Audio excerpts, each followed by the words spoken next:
अरे बहू रानी तो सारा सारा दिन कमरे में बंद रहती है, कोई काम भी नहीं। मैं तो बोर हो जाती हूँ, क्या करूँ। तभी मीना की सहेली रीना उससे मिलने आती है। अरे मेरे घर का भी यही हाल है, बेटा ऑफिस और बहू कमरे में बंद, समय काटे नहीं कटता। लेकिन अब सच मानो तो वक्त ही नहीं है कि वक्त से रोटी भी खा लूं। अरे बहन, मुझे भी बता दे कौन सा जादू चलाया है। मैं भी अब जिंदगी के बचे कुचे दिन आराम से काट लूं। दीवारें देख देख कर तो बोर हो गई हूं मैं। रीना मीना को एक स्मार्टफोन देती है। ये ले, ये है वो छड़ी जो जादू करती है।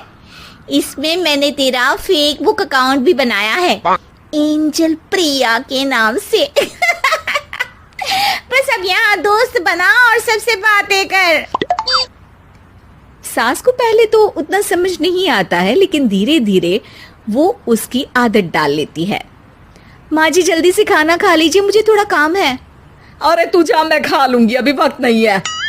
और सासू माँ मोबाइल में मुंह गड़ाए जवाब दे देती है। बहू समझ ही नहीं पाती और वहां से कमरे में चली जाती है।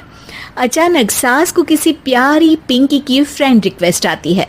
अरे वाह, ये तो कोई प्यारी सी लड़की लगती है, बात करती हूँ। सास फ्रेंड रिक्वेस्ट अपनाकर बात करने लगती है। अब क्या था, सास सारा दिन उस सहेली से बात करती, अपनी कहती, उसकी सुनती। एक दिन सास फोन पर ही सर गड़ाए। अरे बहू, जरा मंदिर के लिए थाली सजा दे, आज कीर्तन है। बहू फोन पर किसी को मैसेज टाइप करते कहती है। माँ जी क्या है, अब मुझे क्या पता कि आपको कौन कौन से भगवान की पूजा करनी होती है। तभी सास के पास कोई मैसेज आता है। अच्छा अच्छा ठीक है, रहने दे, मैं ही कर लूंगी। अब मैंने मना थोड़ी ना किया है, कर देती हूँ मैं। अब मैंने भी बोला ना कि थोड़ी देर में बात करती हूँ, तो मैं ही कर लेती हूँ, तू जा अपने कमरे में। बहू वहां से चली जाती है। सास मंदिर पहुंचती है और मंदिर की सीढ़ियों पर बैठकर सास फोन पर लिखती है। अरे मेरी बहू सारा दिन अपने कमरे में बैठी रहती है। वहां से रिप्लाई आता है।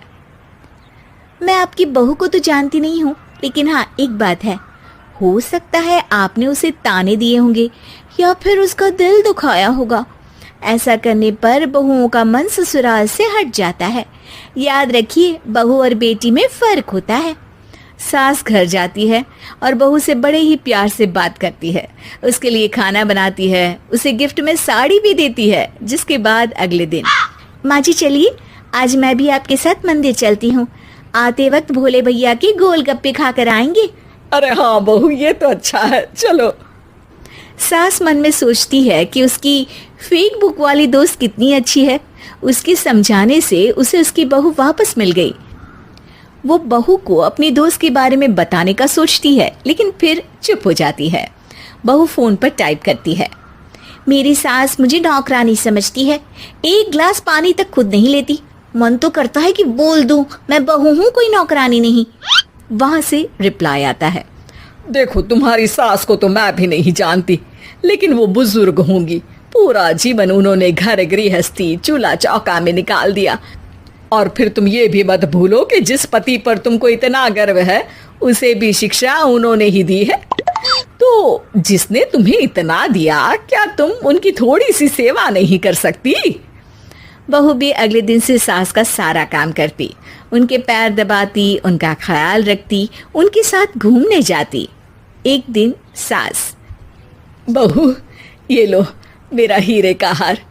पहले तो सोचा था कि अपनी बेटी को दूंगी, लेकिन आज जब मेरे हाथ पैर में दर्द था तो तुम मेरा साथ दे रही थी। समय पर खाना पानी देकर तुमने ही मेरा बुढ़ापे में साथ दिया। उसके हिस्से का बहुत कुछ मैं उसे दे चुकी हूँ, लेकिन ये अब तेरा। बहू तो ये देखकर खुशी से उछल ही जाती है। वो सास को गले लगाकर कहती है। माँ जी आप सच में बहुत अच्छी है। भला हो उस एंजल प्रिया का जिसने मुझे आपसे वापस मिलवा दिया, वरना मैं तो हमेशा आपको गलत ही समझती। मैं तो सोचती थी काश वो एंजल प्रिया मेरी सास होती।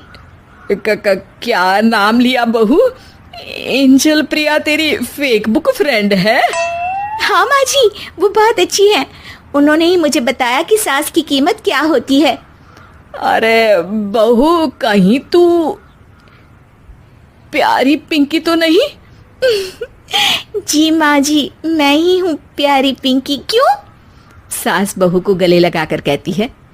मैं भी यही सोचती थी कि काश प्यारी पिंकी मेरी बहू होती। शुक्रिया बहू।